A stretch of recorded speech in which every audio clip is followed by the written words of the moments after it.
میرے عزیز مسلمان بھائیوں اور بہنوں، آج ہم بہت ہی اہم موضوع پر بات کرنے والے ہیں، اور یہ موضوع ہر مسلمان کے ایمان کا بنیادی حصہ ہے۔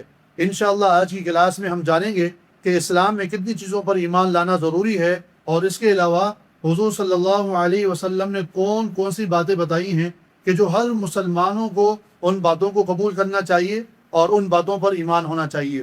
سب سے پہلے یہ بات یاد رکھیں کہ اسلام میں بنیادی طور پر 6 چیزوں پر ایمان لانا ضروری ہے۔ کتنی چیزوں پر؟ 6 چیزوں پر ایمان لانا ضروری ہے، جنہیں ہم ارکان ایمان بھی کہتے ہیں۔ ان میں سے اگر کوئی مسلمان آدمی کسی ایک بات کا، کسی ایک رکن کا بھی انکار کرے گا تو وہ مسلمان آدمی نہیں ہوگا، بلکہ وہ دائرہ کفر میں داخل ہو جائے گا۔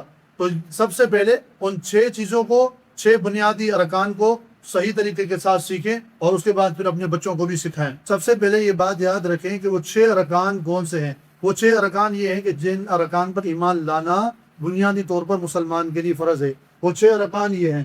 نمبر 1، اللہ تبارک و تعالیٰ کی ذات پر ایمان لانا، اللہ تعالیٰ کی تمام صفات کو ماننا، اللہ تعالیٰ کی قدرت کو تسلیم کرنا، پر اللہ تعالیٰ وحدہ لا شریک لہ ماننا، یہ مسلمان کے لیے فرض ہے۔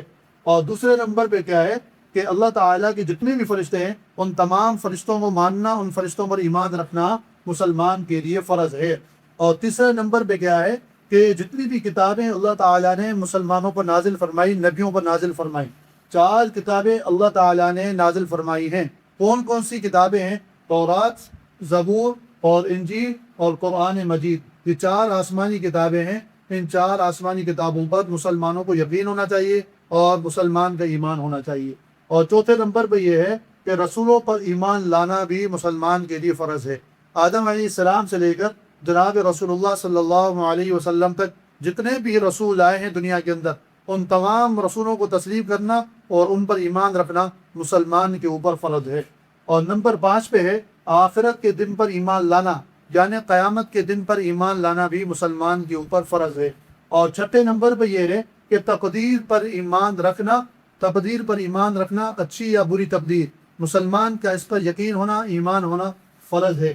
بنیادی طور پر تو یہ 6 ارکان ہیں کہ ان 6 ارکان کا مسلمان پر یقین ہونا، ایمان ہونا بالکل فرض ہے۔ اگر کوئی مسلمان آدمی ان 6 ارکان میں سے کسی ایک کا بھی انکار کرے گا تو وہ آدمی مسلمان نہیں ہوگا، بلکہ دائرہ کفر میں داخل ہو جائے گا۔